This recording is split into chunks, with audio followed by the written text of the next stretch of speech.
You belong to me. No, Ariel! On the third day, you've got to get dear old Princey to fall in love with you.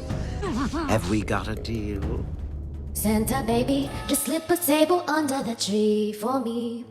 Been an awful good girl, Santa baby, so hurry down the chimney tonight. Merry Christmas, happy holidays. I can't believe it's almost here. For you, it'll be in 2 days. For me, it's in a week. But I am so excited, and I'm also very excited for this video because we're gonna be talking about The Little Mermaid. You've got to get dear old Princey to fall in love with you.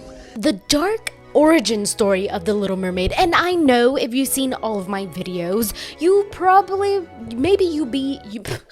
feeling a little bit of deja vu because we've already talked about the origin story of The Little Mermaid, but it wasn't its own video, and I feel like this video is gonna be so much better because it's now. Does that logic make any sense? No, but it kind of does at the same time. So let's get started. But first, I told y'all to comment down fairy ring, I believe, and if you did, you may get a shout out in this video.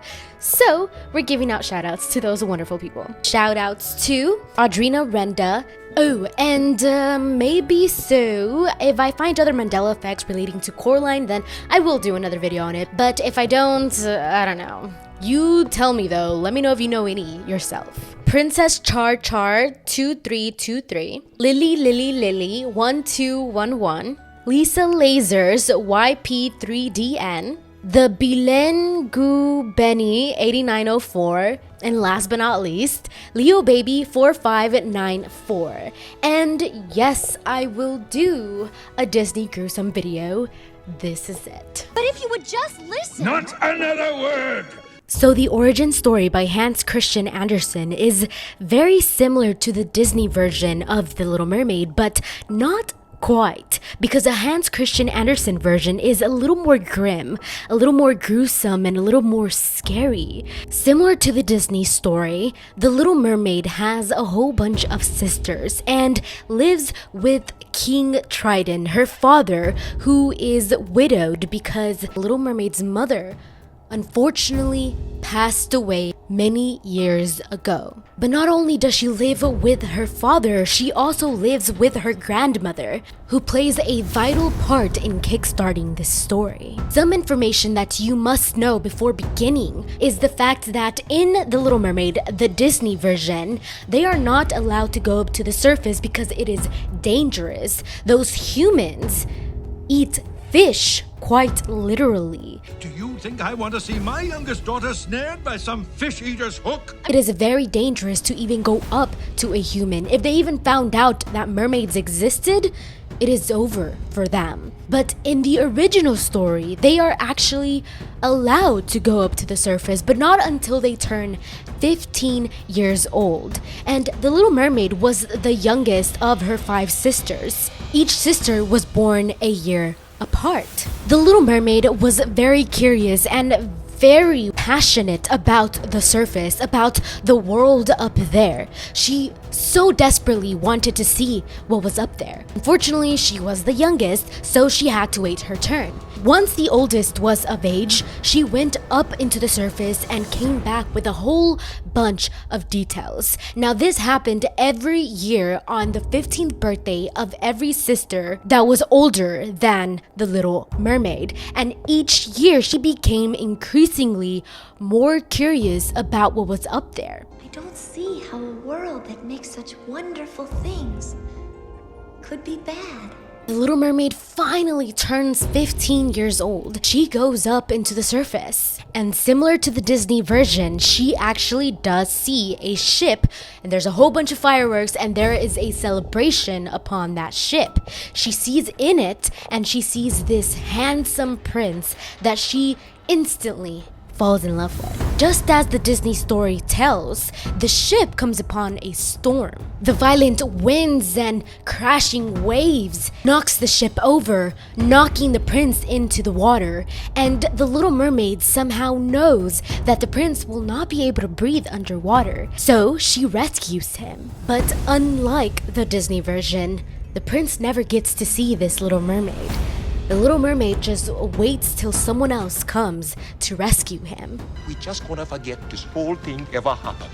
The Sea King will never know. Now, something that I must note is that her sisters were not as kind as her, because every time they would see a human on a ship, they would sing to the human and try to get them offshore, saying that it is beautiful under the sea.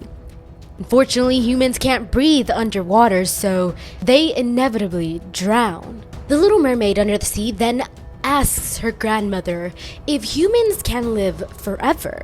Although mermaids don't live forever, they do have a very long lifespan, over 300 years. And humans, well, you know, we are humans. We don't live that long. We die very early on from old age, diseases, or far worse. So the grandmother explains to the Little Mermaid just that. However, humans do have something that mermaids do not possess, and that is a soul.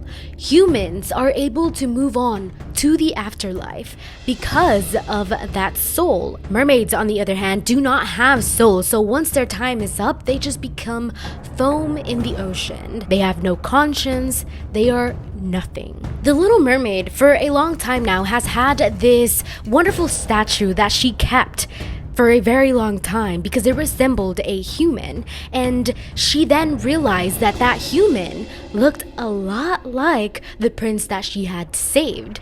It looks just like him. It even has his eyes. Well, the mermaid began thinking, and she came to the conclusion that she will go where no mermaid has ever been before.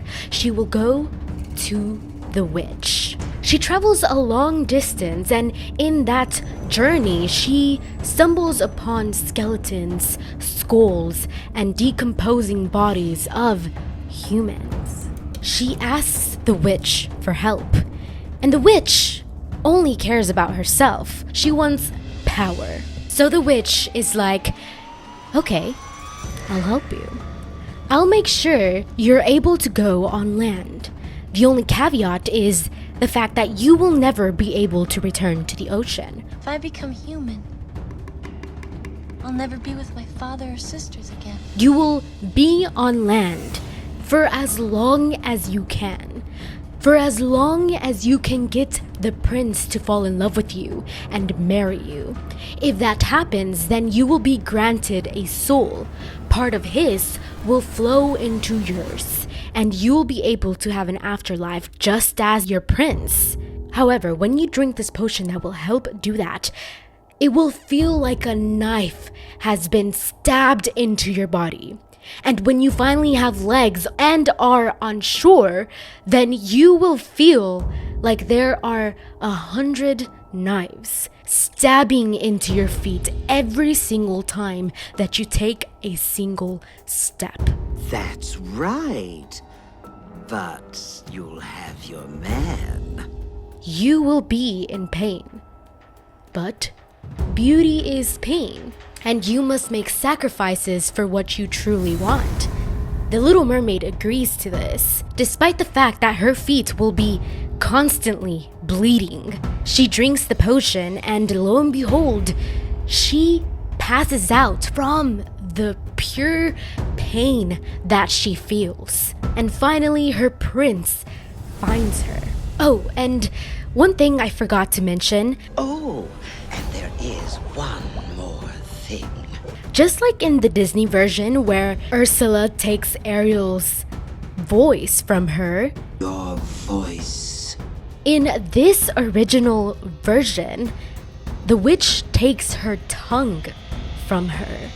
And the prince discovers this. The prince notices that she cannot talk, but she is a wonderful dancer despite her feet. And he loves to watch her dance. So she dances for the prince constantly. And she is constantly feeling like she's walking on sharp, sharp knives.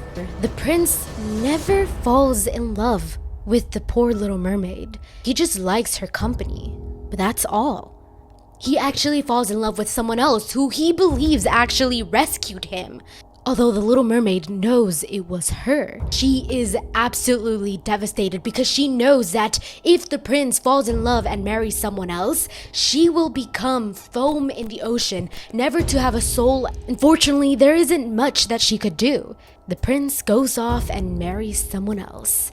Back under the sea, however, everyone notices that the Little Mermaid has gone missing. Because of the sea witch, they find out that their precious sister is up on shore trying to find this prince to marry.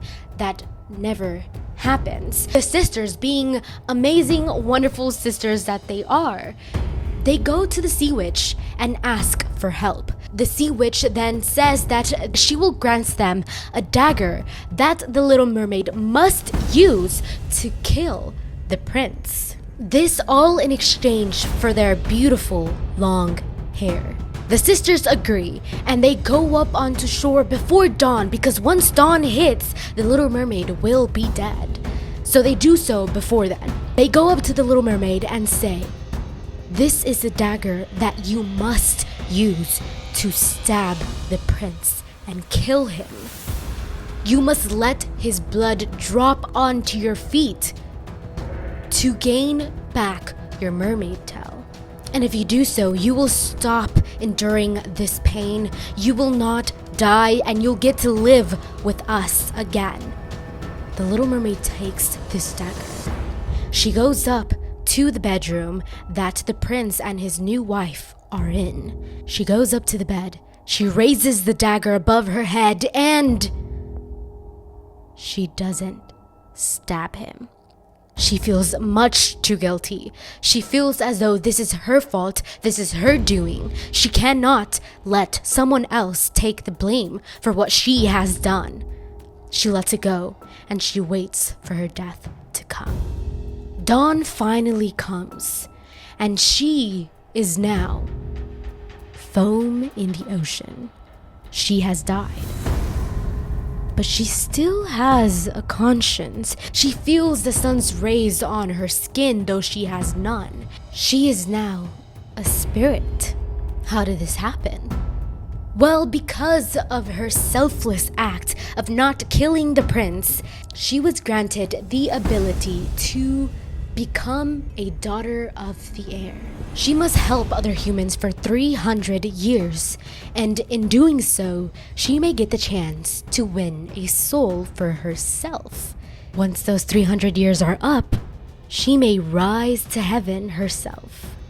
And that's where our story ends. Okay, I am done. I should leave that to you. Comment down Daughters of the Air to have a chance to get a shout out in the next video. Thank you so much. I love you. I hope you enjoyed this video. Happy holidays. Goodbye.